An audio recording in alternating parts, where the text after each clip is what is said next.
تیری رحمتوں کا دریا سرے عام چل رہا ہے مجھے بھی۔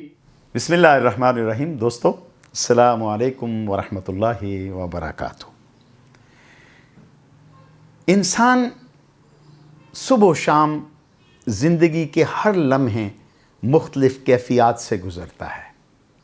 اس کے اندر اللہ رب العزت نے کچھ سینسرز لگا رکھے ہیں جو اس کی کیفیات کو، جو اس کی سوچوں کو، جو اس کی طلب کو، جو اس کے کرنے اور نہ کرنے کی اس کانٹے کو بدلتے رہتے ہیں۔ اس کے اسٹیشن چینج ہوتے رہتے ہیں۔ کبھی وہ خوش ہوتا ہے اور وہ اس کی اندر کی خوشی ہوتی ہے، اس کا ظاہری سبب کوئی نظر نہیں آتا۔ کبھی وہ مایوس ہوتا ہے، وہ اس کے اندر کی مایوسی ہوتی ہے، ظاہری سبب کوئی نظر نہیں آتا۔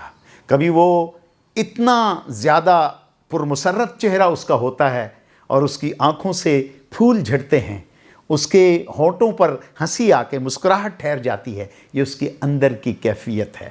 ان کیفیتوں کا جو مجموعہ ہے وہ ہے انسان کا یہ سارا عمل جس سے وہ روز گزرتا ہے۔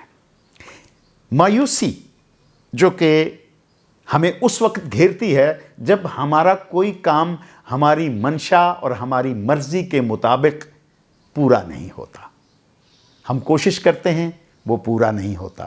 ہم پھر کوشش کرتے ہیں، وہ ہم نتیجے تک نہیں پہنچ سکتے، اور ہم پھر بد دل ہو کے اس چیز سے اپنی امیدوں کا دروازہ وہاں پہ بند کر لیتے ہیں کہ یہ ہونے والا نہیں ہے، اور ہم مایوس ہو جاتے ہیں۔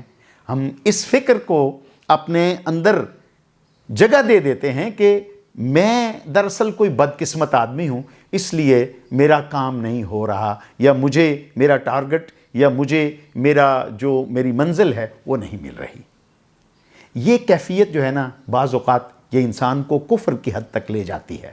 بعض اوقات انسان ایمان سے ہاتھ دھو بیٹھتا ہے، کیونکہ مایوسی کا مطلب یہ ہے کہ آپ اپنے رب کے بارے میں کچھ نیگیٹو سوچتے ہیں کہ آپ کا رب یہ نہیں کر رہا، اس کو یہ کرنا چاہیے تھا، میرے ساتھ یہ ہونا چاہیے تھا۔ یہ آپ کا معاملہ نہیں ہے۔ جو کام آپ خود کر سکتے ہیں، میں کر سکتا ہوں، وہ میرے ہاتھ میں ہے، نتیجہ اس کا بھی اللہ کے ہاتھ میں ہے۔ مثلا کہ میں نے ایک بزنس بنایا، دکانداری کی، دکان بنا کے سارا کچھ ڈال کے میں بیٹھ گیا، اور سال 2 سال 3 سال کرنے کے بعد، کوشش کے بعد وہ میرا بزنس نہیں چل سکا، تو بھائی اس میں کچھ اللہ نے خیر رکھا ہے۔ سامعین و ناظرین، اس میں اللہ رب العزت کی حکمتیں ہیں کہ وہ کیوں ایسا ہوا، اور ایسا ہونے سے کیوں آپ مایوس ہوئے۔ اس کا مطلب یہ ہے کہ آپ اور میں اپنے رب کی ان مصلحتوں کو نہیں سمجھتے، نہیں جانتے کہ جس کے ہونے کی وجہ سے ہمارا کیا نقصان ہوتا، اور اس کے نہ ہونے کی وجہ سے یا دیر سے ہونے کی وجہ سے ہمیں کیا اس کا اجر اور کیا ملے گا۔ اللہ رب العزت، میرا اور آپ کا پالنے والا، بہتر وقت کو جانتا ہے کہ کب کس کام کے پورے کرنے کا وقت ہے جو آپ کے لیے اور میرے لیے فائدہ مند ثابت ہو سکے۔ ایک شخص نے گھر سے نکلنا تھا، تو بچے نے کوئی کام اس کو دے دیا، اور بچے نے کہا کہ میرا یہ کام کر کے جائیے گا۔ اس نے کہا میں لیٹ ہو رہا ہوں، میں 3 منٹ لیٹ ہو رہا ہوں اگر تم اسے۔ بچے نے ضد کی، اس نے کام کر دیا۔ جب وہ گھر سے نکلا، 3 منٹ کی مسافت کے بعد ایک ایکسیڈنٹ تھا جس میں ایک شخص بری طریقے سے بائک پہ زخمی ہوا پڑا تھا۔ تو اس کے ذہن میں آیا، یہ بائک والا میں بھی ہو سکتا تھا اگر 3 منٹ پہلے میں یہاں پہ آ جاتا۔ اس میں کوئی مصلحت تھی کہ میرے بچے نے عین اس وقت کام مجھے بتایا جب میں نکلنے والا تھا۔ آپ کے رب کو، میرے اور آپ کے پالنے والے کو ہماری ضرورتوں کا پتہ ہے، کب پوری ہونی ہے اس بہتر وقت کا بھی مالک کو پتہ ہے۔ میں اور آپ ذرا تھوڑے سے اپنی سوچوں کو تنگ کر لیتے ہیں، لیکن اللہ رب العزت کسی کی آواز کو، کسی کی پکار کو، کسی کے بلانے کو ضائع نہیں جانے دیتا، کیونکہ اس کی شان رحیمی اور کریمی کے خلاف ہے۔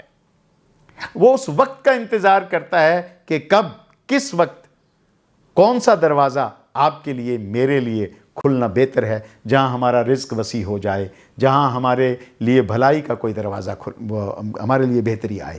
تو اس لیے مایوس ہونا کبھی بھی زندگی میں مت سیکھیے گا، بلکہ کوشش کرتے جائیے گا۔ انشاءاللہ العزیز اللہ رب العزت آپ کے لیے بہتر وقت پر خیر کا دروازہ کھولے گا۔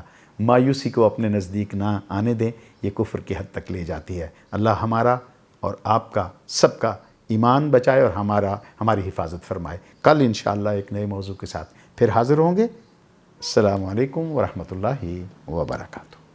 تیری رحمتوں کا دریا سرے عام چل رہا ہے،